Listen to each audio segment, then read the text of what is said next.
Bismillahirrahmanirrahim. Halo, assalamualaikum warahmatullahi wabarakatuh. Apa kabar kakak-kakak semua? Hari ini waktunya kita untuk belajar IPA. Nah, sebelumnya silahkan keluarkan dulu alat tulisnya dan mencatat materi yang perlu dicatat. Sebelumnya, pada minggu lalu kita sudah membahas mengenai perubahan bentuk-bentuk energi. Apa masih ingat? Jika masih ingat, silahkan tuliskan di kolom komentar ya perubahan energi apa saja yang terjadi pada kehidupan sehari-hari. Nah, dalam kehidupan sehari-hari tentu tidak pernah terlepas dari energi, khususnya energi listrik. Energi listrik adalah energi perantara. Energi listrik bisa menjadi hasil dari sumber energi tertentu dan bisa juga menjadi sumber energi bagi benda-benda lain. Benda-benda yang mendapat sumber energi dari listrik disebut benda elektronik. Jadi, benda-benda yang terdapat di rumah yang mendapat sumber energi dari listrik disebut benda elektronik ya, seperti TV, kipas angin, setrika, lampu, dan lain-lainnya. Saat ini, pembangkit listrik terbesar digerakkan dengan sumber energi dari batu bara. Selain itu, ada juga pembangkit listrik yang menggunakan uap panas bumi. Sumber energi terbagi menjadi dua, yaitu sumber energi fosil, seperti minyak bumi, batu bara, dan gas alam. Yang kedua, yaitu sumber energi non-fosil, seperti matahari, air, dan angin. Penggunaan alat-alat listrik memiliki resiko tersetrum. Tersetrum artinya tubuh terkena aliran listrik.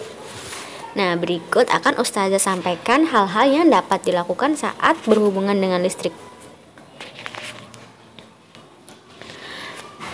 Nah, yang pertama, jangan cabut kabelnya. Jangan cabut steker dengan memegang kabel. Peganglah bagian kepala steker untuk melepasnya dari stop kontak. Jangan lupa memeriksa setiap kabel jika terdapat kabel yang robek untuk segera diganti. Dan ketika kakak-kakak semua berhubungan dengan alat-alat listrik, harus di bawah pengawasan orang tua ya. Nah, yang kedua yaitu hindari air. Jangan meletakkan peralatan elektronik di daerah yang basah atau rawan basah. Air dapat menimbulkan korsleting listrik. Bila terjadi kebakaran, jangan mencoba memadamkan api dengan air tanpa memadamkan pusat aliran listrik. Jangan menyentuh peralatan elektronik dengan tangan yang basah. Hal tersebut menjauhkan dari resiko tersetrum. Yang ketiga yaitu padamkan aliran listrik. Jika ingin mengganti bola lampu yang mati, pastikan aliran listrik sudah padam.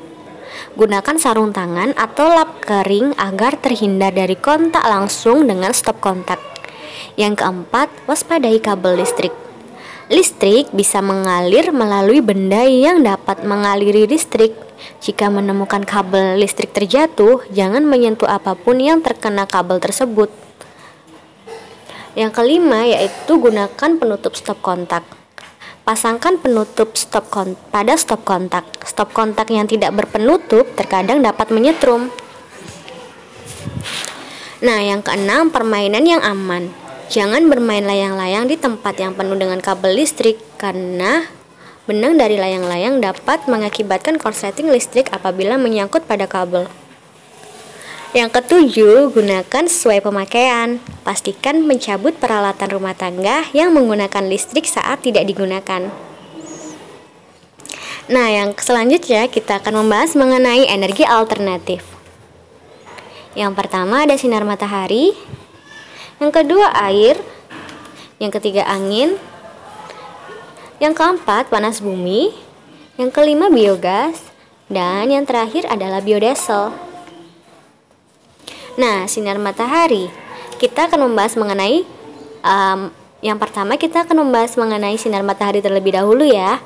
Yaitu energi matahari dapat dijadikan sebagai sumber energi alternatif yang menghasilkan beberapa manfaat, yaitu yang pertama pemanas air di rumah. Dengan memanfaatkan energi sel surya dengan memanfaatkan energi matahari yang dikumpulkan oleh sel surya yang dipasang di atap rumah. Yang kedua yaitu pembangkit listrik tenaga surya. Cahaya matahari dapat diubah menjadi energi listrik dengan alat yang disebut sel surya. Alat ini terbuat dari lembaran silikon tipis. Cahaya matahari yang jatuh mengenai silikon akan menimbulkan arus listrik yang mengalir lewat kawat yang menghubungkan bagian atas dengan bagian bawah. Yang ketiga yaitu bahan bakar kendaraan. Pemanfaatan tenaga surya sebagai bahan bakar kendaraan semakin mengalami kemajuan, seperti mobil bertenaga surya bergerak dengan energi listrik yang dihasilkan dari energi sel surya. Yang selanjutnya yaitu air.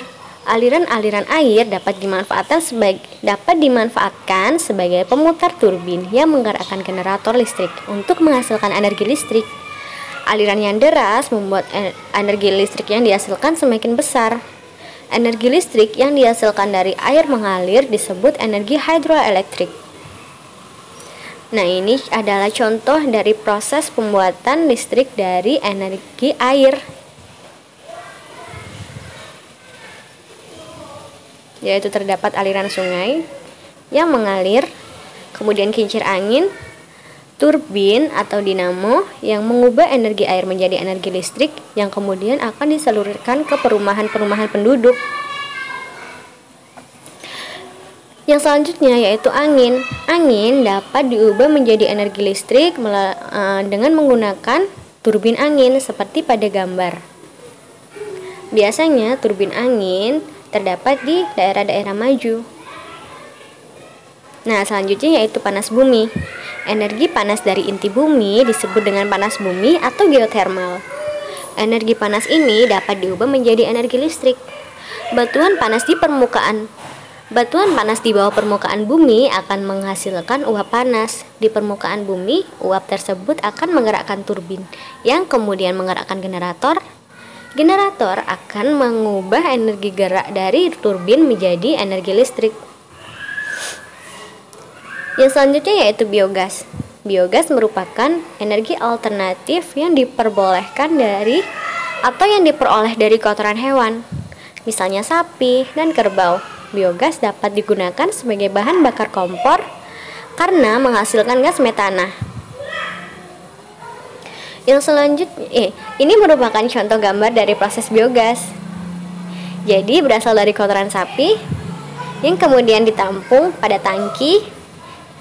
Nah, yang kemudian bisa diubah menjadi bahan bakar dan bisa digunakan oleh penduduk untuk menghasilkan energi panas. Nah, yang terakhir yaitu biodiesel. Biodiesel merupakan minyak nabati yang dihasilkan oleh tumbuhan seperti tumbuhan jarak pagar, kelapa sawit, tebu, dan ketela pohon. Biodiesel dapat digunakan untuk menggantikan bahan bakar solar. Nah, diingat-ingat ya perbedaan biogas dan biodiesel. Biogas dihasilkan dari hewan, sedangkan biodiesel dihasilkan oleh tumbuhan. Nah, sekian materi IPA pada hari ini. Semoga bermanfaat. Sampai jumpa minggu depan. Wassalamualaikum warahmatullahi wabarakatuh.